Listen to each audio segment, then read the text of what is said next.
At a wedding reception, the MC announces, Olivia would like to say a few words to everyone. Olivia takes the mic and says, Hey everyone, let me just say the bride's family is so poor, they'll be working until the end of their lives. I was stunned. I'm Emily, 31 years old. Currently engaged to Noah. He was the same age. I love Noah, but to be honest, I'm not so keen on Olivia. But my married friends tell me mother-in-law and daughter-in-law conflicts are pretty much universal, so I guess it's inevitable. Still, I can't help but feel it's a bit much. My first impression of Olivia was terrible. This happened during a family meeting. The first thing she asked was, So, what did your parents do for a living? They're retired now, aren't they? What did they do before retiring? She didn't even say welcome or anything like that. She asked this before I even had a chance to sit down. Noah, why is your mom asking this before we've even sat down? Noah quickly tried to intervene, but Be quiet, Noah, she brushed him off. Feeling a bit overwhelmed, I answered while still standing. Well, they're still working. Then she barraged me with questions like, What? They're still working? So did they have you when they were really young? Did they drop out of school to have you? Were you a teen pregnancy? I don't think teen pregnancy is inherently bad, but her tone was so prickly it disappointed me. I answered honestly, we grow strawberries in greenhouses. We're farmers, so there's no such thing as retirement age for us. My dad is 62 and he's still going strong. She replies, What? 60 is a retirement age for most people, you know. Even James retired, but now he's a CEO. He'll probably work until he's 67 because he is the founder of Wilson Electronics. Mom, Noah interrupts her with a weary tone. However, Olivia points at me, still standing, and goes on a tirade. Listen, Noah, you don't get it. Your spouse will be with you for twice as long as you've lived your 31 years. Over time, the gap where you two grow up will slowly eat away at you, Noah. Are you sure you want to be with someone from such a low-status family? Just then, the sound of the front door opening echoed through the house. James had returned. I'm home. A voice came from the entrance. And then, you've traveled far. Let's have some tea. Please have a seat. Olivia's demeanor changed in an instant. I was at a loss for words. The transformation was as if she had been in a bad dream. That's how it felt.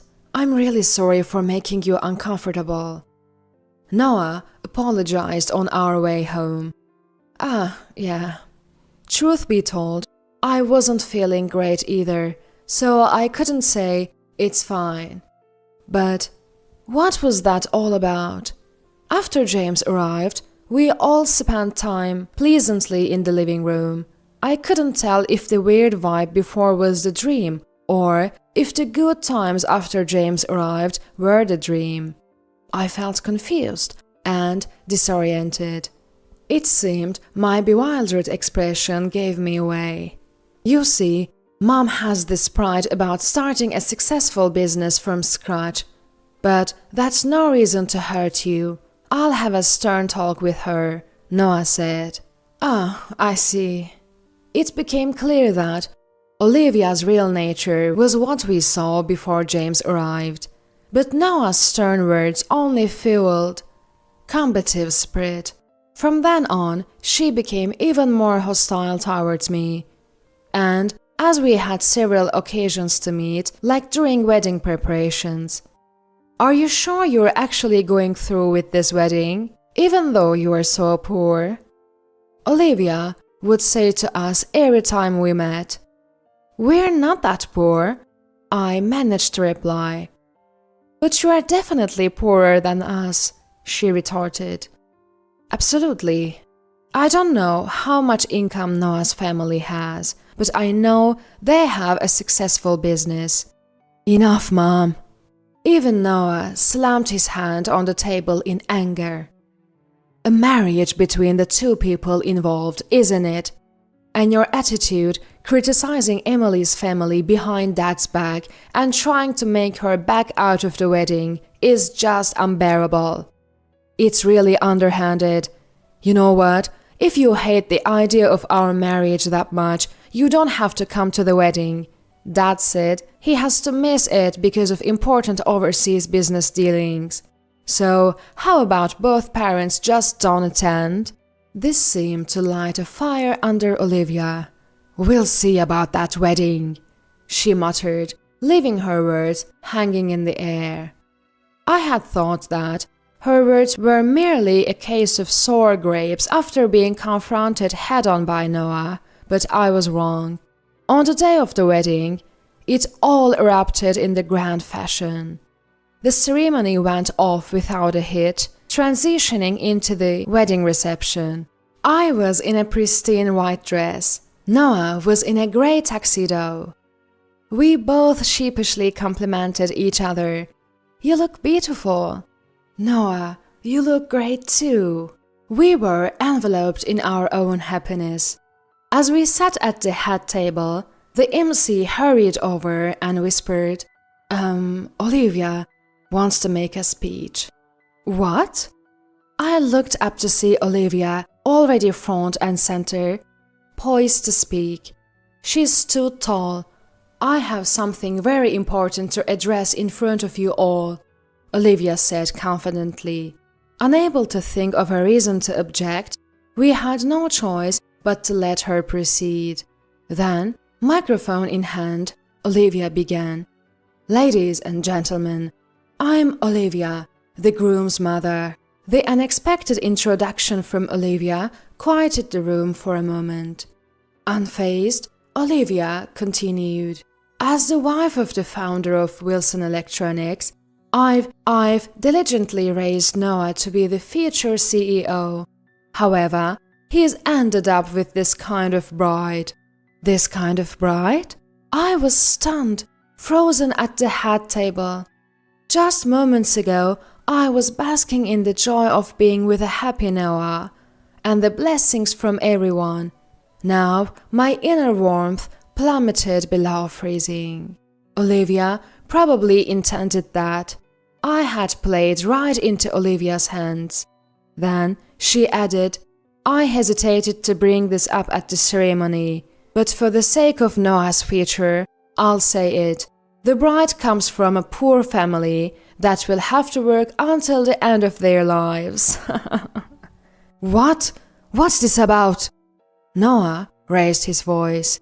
It seemed Olivia had anticipated this reaction as well. "Noah is the one to blame. He wouldn't listen to any of us who tried to stop this. I'm telling you about his wife's dark past now, so he'll finally see sense. And, Noah, you called me petty, remember? I tried to handle this delicately for your sake. But now, I'm done pulling my punches. Wake up, Noah, you pitiful man, seduced by a vixen." The voice raged through the microphone. A dark past? I was at a loss for words, my mind filled with despair. Up on the stage, I wondered how defeated my face must have looked. The bride who had been all smiles just moments ago. From the audience's perspective, I must have appeared pitiful. I had dressed up beautifully, stood beside Noah, and was truly happy. Why does all this have to be ruined by such nonsense? Surprisingly, the atmosphere in the venue was entirely contrary to my miserable feelings. Noah patted my shoulder and hugged me. "Don't worry, Mom has really pushed me too far this time." The room went quieter still. I lifted my gaze, which had been lowered onto the table. and cautiously looked around the room. Was everyone as stunned by the outburst as I was? Or did they actually see me through Olivia's alleged dark past? Neither was true. Everyone was hunched over, shoulders shaking. They were holding back laughter. And then a suppressed "huh" burst out from someone, and the room erupted in laughter. Everyone was doubling over, laughing uncontrollably. Olivia wore a baffled expression, going, "Huh? Huh?" I was also perplexed, staring blankly at the room. "Who's poor, Olivia? You're the last person who should be laughing at anyone." Benjamin finally spoke, his face a mix of tears and laughter. "Wow, talk about out of sight, out of mind," he added. "What?" Olivia looked astonished, genuinely clueless. Then Lucas spoke up, wiping away tears of laughter. "We are talking about the same person who asked my parents for $200,000 when starting their business and borrowed another $20,000 each from us siblings." One by one, other family members joined in.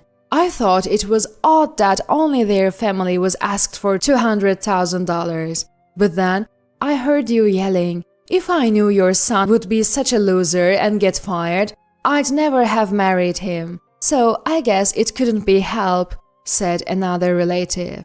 Voices from Olivia's side of the family also chimed in. "When you borrowed money from us, you promised to work until the end of my days. To work as if dancing? Who was that?" It seemed like Olivia had been reminded of something. She couldn't find the words to argue back and looked down. "Sure, I always knew James was an honorable guy. When he made his company a success, I knew part of it was due to his great character. So, when he paid me back with interest, I thought, I'm glad the money I lent could help. But hearing you talk on this stage about how I'm leveraging my parents' money, it made me think maybe you should pay them back in heaven." It seemed that was the truth. After all her talk demeaning me as poor, she herself had been demanding money. Now, it was my turn to look down and hold back laughter. May we say something? Amid the laughter, a person dressed in formal attire stood up with a commanding voice. A formal dress meant, yes, it was my mom. She walked assertively up to Olivia, crossed her arms, and exerted pressure with a glare. "What do you mean by poor family?" I meant exactly what I said." The focus had shifted, and Olivia seemed relieved. She took an aggressive stance toward my mom. "You're still working, even though you've reached retirement age. That's what poor families do. That's why I hate farmers. So presumptuous." I could even see spit flying towards my mom from my seat. This time, my mom laughed right in Olivia's face. "Olivia, you really crack me up. You look down on us as just farmers without even knowing what we do." She then pointed at my dad. "Our strawberries often weigh over 2 ounces each. We're growing a $500 a berry variety called Emily Princess, and we challenge the Guinness World Records every year." That seemed oddly shy as he said, "Well." Then my mom threw down the gauntlet. "What's so wrong with working till the end of your life? How about saying we're challenging world records till the end of our lives? My name is Emily. That variety of strawberry was named after me." "What?" Caught off guard by the scale of it all, Olivia looked dazed. "Over 2 ounces a berry, you see." Mom uses her fingers to show the size. "About 2 to 3 inches, easily 3 times the size of a regular strawberry. You've never had one, have you? I know you wanna say it, being all high and mighty."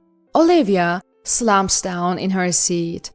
Mom looks down at Olivia, snickering as if to mock her. Right after my mom shuts Olivia down, guess Noah was right.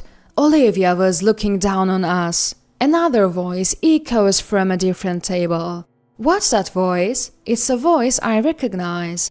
Olivia looks at the table and her eyes start spinning again.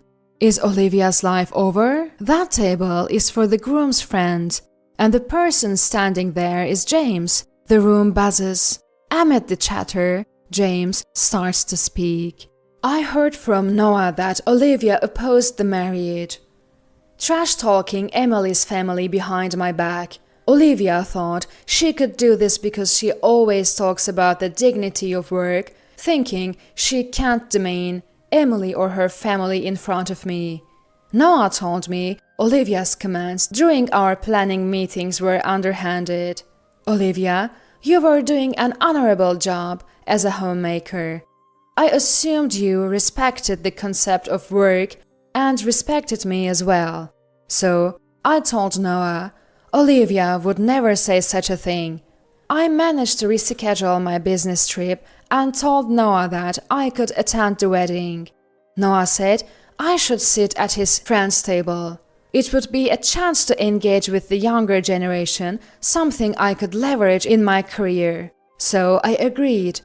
I kept my attendance a secret, but now I know Noah was right. It's being a homemaker a lifelong job. If you understood that, you'd never demean anyone for working till the end of their life. If you belittle someone's work, it means you don't take your job seriously. Olivia, you're fired from homemaking, and if you think you drew the short straw, then it's time to end this. I looked at Noah. James' name wasn't on the seating chart of the invitation. But just because it wasn't on the chart didn't mean there wasn't a seat for him. Noah nonchalantly said to me, Mom told me to enjoy the wedding. That was the day after Dad said he'd somehow make it to the wedding. I took precautions, it's common sense to prepare for a declaration of war. James moved Olivia aside with his hand as she slumped down. He grabbed the microphone from her and started speaking. Thanks to all of you, our company has grown significantly. We are forever grateful for this.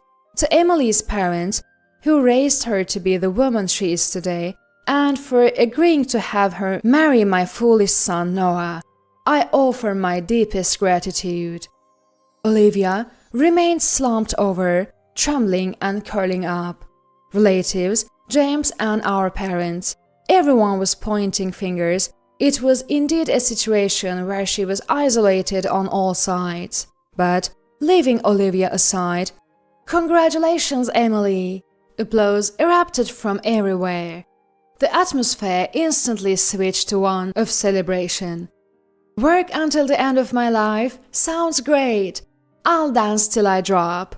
Dance until the end of time." The wedding reception ended as a lively party. In the end, James and Olivia separated. James' reason for the separation was this: he takes pride in his work. He doesn't see eye to eye with people who belittle the concept of working. And unless someone who behaved so rudely at the wedding was excluded from the family, it wouldn't be possible to apologize properly to my dad and mom. Olivia had whined about not wanting to work at her age close to the end of her life, but after discussions, they divorced. She reluctantly started working. She had belittled James by saying, "Anyone can work," showcasing her arrogant character. She couldn't keep a job. Noah told me she's still unemployed, and has even asked him for financial help, which he declined. He said he has cut ties with her. As for my dad and mom, their mega strawberry is just inches away from making it to the Guinness Book. The giant fruit was valued at $500, and even after reaching retirement age, they've built a lavish mansion paid in full. And we are living in the second lavish mansion. And Noah became the second-generation president of Wilson Electronics. Valuing the sanctity of work as experience in this wedding, Noah is doing well as a business leader. And now I'm pregnant with the third-generation president-to-be. With strictness and love, I want to raise our child to find joy in work and become a person everyone can respect, says Noah. He isn't even born yet, but settling on an educational approach is crucial. And I know that a child of this man will surely grow up to be such a person.